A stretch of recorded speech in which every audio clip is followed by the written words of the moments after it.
सतगुरु भगवान की जय। तो सतगुरु भगवान ये पूर्ण ब्रह्म परमेश्वर कबीर साहब हैं और ये कबीर साहब के शब्द हैं। इनसे आपको कहते हैं प्रेम, विश्वास और श्रद्धा बढ़ेगी। आपको अपने सतगुरु के प्रति वास्तव में क्या समर्पण होना चाहिए वो जगेगा।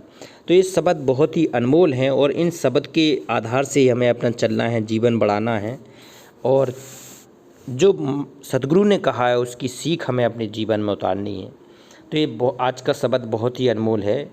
कहती हैं डर लागे और हंसी आवे, अजब जमाना आया रे।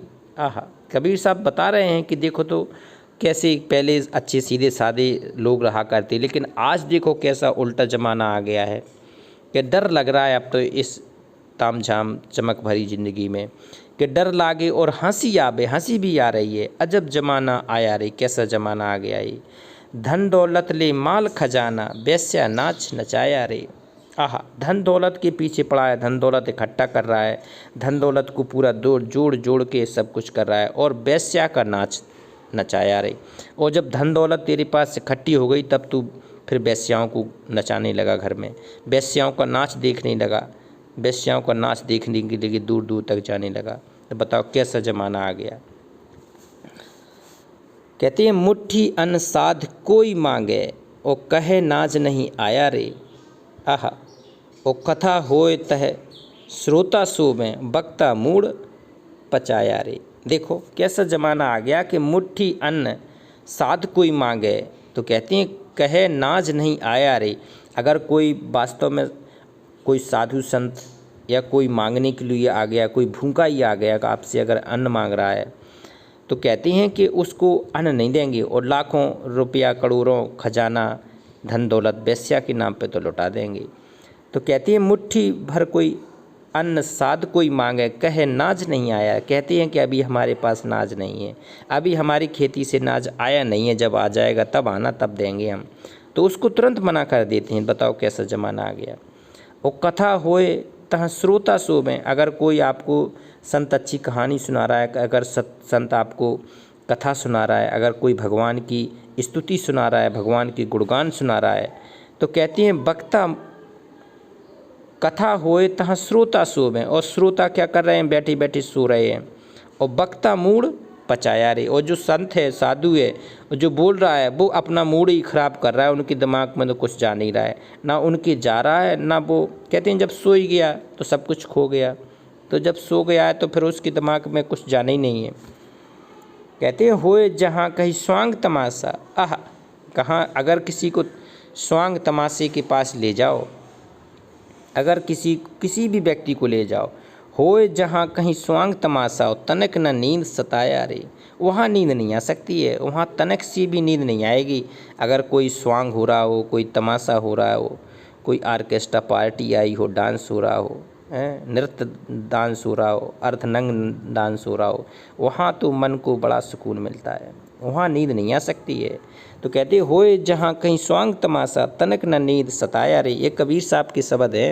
ये कबीर साहब चेता रहे हैं कि देखो आज कितना बिगड़ गया रे भगवान मनुष्य। वो कहते हैं भंग तमाकू सुलखा गांजा, और सूखा खूब उड़ाया रे। कहते हैं एक भांग होती है, भांग पहले एक बड़ा चलन था भांग पीने का। कोई भी त्यौहार होता है तो भगवान से जोड़ देते थे कि आज शिवरात्रि, आज भांग बनेगी, भांग घुटेगी। मतलब भगवान को नशड़ी टाइप का बता दिया कि अरे बिना भांग के भगवान ही प्रसन्न नहीं होगा। तो कबीर साहब चेता रहे कि भांग तमाकू और सुल्फा गांजा, ये बताओ ये कोई खाने पीने की चीज़ें हैं कि भांग खा ली, तमाकू खा ली, सुल्फा पी लिया, गांजा पी लिया और सूखा खूब उड़ाया रे। और गुरु चरणामृत नेम न धारे। आहा, और गुरु चरणामृत जिससे तेरा उद्धार होना है, जिससे तेरा मोक्ष होना है, जिससे तेरा कहते हैं काल के लोक से तेरा सर्व कर्म को नाश होना है, तेरे जिससे पाप कटना है, उससे तो तू दूरी बना रहा है। कहते गुरु चरणामृत नेम न धारे और मधुआ चाखन आया रे। मधुआ क्या कहते हैं, शराब। कहते गुरु चरणामृत को छोड़ के तू कहाँ पे आ गया, मधुआ। दारू खोरा कह रहे तो शराब के यहाँ पर चलाया, मधु पीने के लिए। कहते हैं मधुशाला। तो मधु के चक्कर में तो चाखन आ गया और जो चीज़ जो चखना चाहिए था उससे तो दूरी बना रहा है। कहते उल्टी चलन चली दुनिया में। आहा, और तामे जिए घबराया रे। कबीर साहब कहते हैं, हे मेरे प्यारी आत्माओं, ये उल्टी चलन जब से ये दुनिया में चल गई, जिससे मेरा जियरा घबरा रहा है, मेरा हृदय घबरा रहा है, मेरी आत्मा कुंद हो रही है, मेरी घबरा रही है। कहत कबीर सुनो भाई साधु, फिर पीछे पछताया रे। कहते कबीर साहब कह रहे हैं कि सुनो भाई साधु, फिर पीछे तू पछताएगा। कहते एक बार मनुष्य जीवन निकल जाएगा तो फिर मनुष्य जीवन तो आएगा नहीं, और 184 में तुम्हारी योनियों में जाओगे। कहते मानुष जन्म दुर्लभ है, आह, और मिले न बारंबार। उत्तरवर से पत्ता टूट गिरे, फिर बहु न लगता डार। फिर रोना पड़ेगा, फिर बहुत ज़्यादा पछताना पड़ेगा, बहुत ज़्यादा रोना पड़ेगा। कहते हैं अबधू भजन भेद है न्यारा। आह, अबधू, ये गोरखनाथ और कबीर का प्रसंग है इसमें कि अबधू भजन भेद है न्यारा। कहते गोरखनाथ और कबीर साहब का जब साक्षात्कार हुआ, तब कबीर साहब ने उन्हें समझाया कि बेटा अबधू गोरखनाथ जी, तुझे भजन का कोई भेद पता नहीं है, तुझे ना तो सच्ची साधना का पता है, ना सच्चे मंत्रों का पता है, तो झूठी शान में जी रहा है। कहते अबधू भजन भेद है न्यारा, और क्या गावें क्या लिख बतलाएं, क्या भर में संसारा। कहते अब तो कबीर साहब कह रहे हैं हम क्या गावें, क्या गा गा के भी परेशान हो गए, मेरा पूरा ज़िंदगी निकल गई गा गा के। क्या गावें क्या लिख के बतलाएं। कहते साकी शब्द रमैनी सब, ये सारी बीजक लिख के छोड़ दी, किसी को एक अक्षर समझ में नहीं आया। क्या गावें क्या लिख बतलावें, और क्या भर में संसारा, और क्या संध्या तर्पण के कीने, जो नहीं तत्व विचारा। कहते बताओ अब तत्व विचार नहीं है, किसी को भी तत्व विज्ञान का समझाओ तो वो समझता नहीं है, किसी के पास भी कोई ज्ञान नहीं, किसी के पास ठोस आधार नहीं कि भक्ति क्या है, भगवान क्या है, क्या मार्ग है। न संध्या का तर्पण, जो संध्या को विनती करना है भगवान की, तो कैसे उस संध्या की विनती करना है, संध्या की हमें कैसे आरती करना है, उसका किसी को भी भेद नहीं है। कबीर साहब कह रहे हैं क्या संध्या तर्पण के कीने, और जो नहीं तत्व विचारा। वो ये मूल तत्व ज्ञान है, जो कहते हैं अध्यात्म का ज्ञान है, वो किसी के पास नहीं है। कहते मूड मिटाए सिर जटा रखाए, क्या तन लाए छारा। कहते हैं बताओ ये पाखंडियों ने कुछ ऐसी क्रियाएं लगा, मूड मुड़ाना, सिर जटा रखाए। कुछ ऐसे साधु सन्यासी मिलेंगे जो बिल्कुल त्रिपट गंजे टाइप के होते हैं, मूड मुड़ा लेते हैं, मतलब शरीर के बाल उड़वा लेते हैं, वो अपने आप को बहुत ऊंचा साधु सन्यासी मानने लगते हैं। तो कबीर साहब कह रहे हैं कि मूड मुड़ाए और सिर जटा रखाए। कुछ ऐसे अज्ञानी रहते हैं नादान कि सिर की जटाएं बढ़ा लेते हैं, तो अपने आप को समझ लेते हैं कि मैं बहुत बड़ा ज्ञानी हो गया, मैंने बहुत कुछ पा लिया। अरे ये तो शारीरिक क्रियाएँ, चाहे तुम बाल रखो शरीर में, चाहे ना रखो, चाहे छोटे छोटे रखो, इससे तेरे ज्ञान में क्या आ जाएगा। ये पाखंड है, इसको छोड़ना पड़ेगा।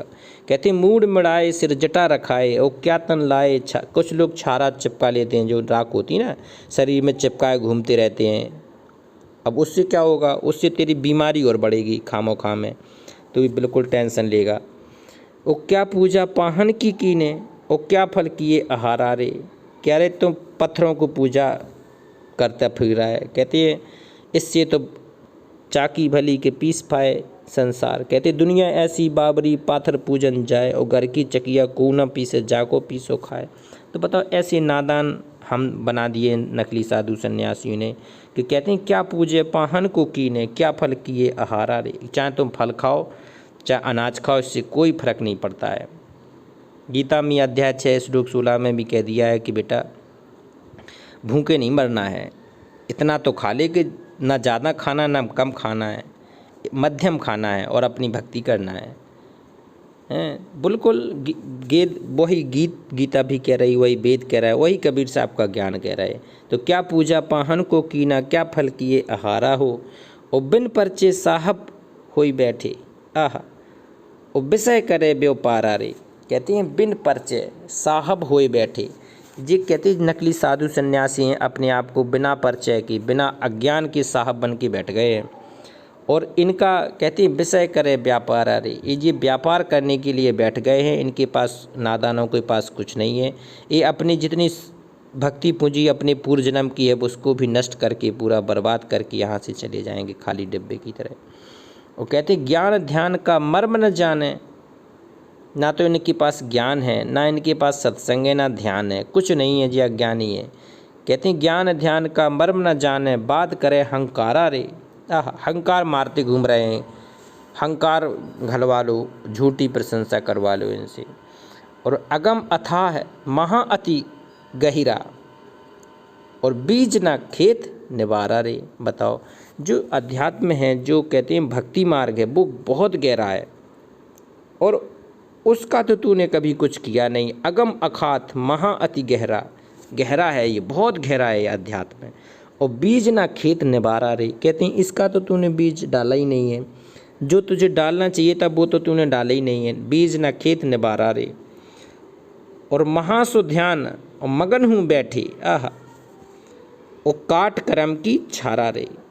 महासु ध्यान मगन हूँ बैठे, काट करम की छारा रे। अपने कर्म की काट तब छनेगी जब तू उसका ध्यान लगाएगा, सच्चे सतगुरु की पूरी भक्ति करके, उसकी श्रद्धा समर्पण विश्वास में अपना जीवन लगा देगा। एक एक श्वास में सिमरन करेगा, हर श्वास में तेरा सतगुरु का सिमरन करेगा। कहते हैं जिनके सदा आहार अंतर में केवल तत्व विचारा है, जिसके बिल्कुल आहार पवित्र है, सादा जीवन, उच्च विचार है, और सतगुरु का जो तत्व ज्ञान है अपने हृदय में रखता है, हृदय में संजोए रखता है, भक्ति करता है, तो उसके पास वो भगवान है। कहते हैं कहे कबीर सुनो हो गोरख, गोरखनाथ को समझा रहे हैं कि गोरखनाथ अब तो चेत जाओ। कहे कबीर सुनो हो गोरख, तारो सहित परिवारा हो, और तुम अगर हमारी बात मानोगे तो तुम्हारा परिवार सहित पूरा मोक्ष धाम को चला जाएगा, पूरा सतलोक को चला जाएगा। तो ये बहुत बड़ी बात है कि अच्छे अच्छे पूरे कई साधु सन्यासियों को कबीर साहब ने मार्ग, सच्चा मार्ग दिखाया है, उसमें एक गोरखनाथ भी थे। तो ये गोरखनाथ वाले शब्द भी कबीर साहब ने अपने शब्दों में इनको पिरोया है, बताया है कि गोरखनाथ के पास भी जो ज्ञान था वो आधा अधूरा था, पूर्ण मोक्ष वाला मार्ग नहीं था, वो सतगुरु कबीर की कृपा से उन्हें ज्ञान हुआ, बाद में मोक्ष हुआ। तो ये बहुत अनमोल बात है। और मोक्ष कहाँ तक का हुआ, काल के जाल से मुक्ति अभी तक भी नहीं हुई।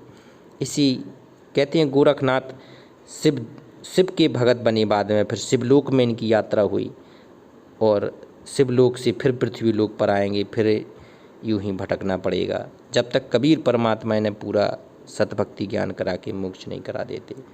तो ये पूर्ण ब्रह्म परमेश्वर अविनाशी राम कबीर साहब प्रकट हैं और ये पूर्ण साधना करा के मोक्ष करा रहे हैं। तो ये बहुत अनमोल बात है, तो इसकी शरण में आके मोक्ष प्राप्त कराएं। एक बार पूर्ण ब्रह्म परमेश्वर कबीर साहब का जयकारा लगाते हैं। पूर्ण ब्रह्म परमेश्वर अविनाशी राम सच्चा भगवान कबीर साहिब की जय।